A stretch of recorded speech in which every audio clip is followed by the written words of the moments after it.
Salut les Weeboo, dans la vidéo précédente, on a donc parlé de CSS et comment le lier à un HTML. Donc là, vous voyez, on a bien le CSS qui est lié. Donc, avant de commencer à savoir comment coder en CSS, on va parler déjà des sélecteurs.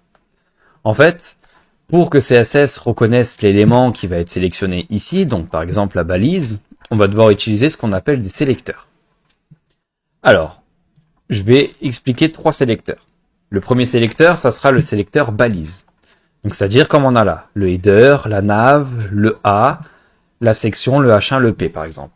Donc ici, en fait, je vais simplement lui demander, prends le header en entier. Donc là, on lui dit, prends le header. Quand on fait ça, en fait, il va prendre toutes les balises, d'accord, qui se reportent au header. Donc ici, on n'en a qu'une seule. Donc, il va se référer à toute la balise, donc tout ce qui est en vert, là. Donc, il va prendre tout le header. Ensuite, on peut lui dire, prends-moi une classe. Les classes, ça aussi, j'y reviendrai un peu plus tard. Pareil pour les ID. Les classes, l'appellation, ça va être un point. D'accord? Et on va donner un nom de classe. Par exemple, je veux le texte. Donc là, toutes les balises qui vont contenir la classe texte, donc ici, je vais mettre entre parenthèses, classe. Tout ce qui va contenir la classe texte, d'accord, va être modifié par le CSS. Du coup, de la même manière avec les ID, ça va fonctionner pareil, mais cette fois-ci pas avec un point, mais avec un dièse.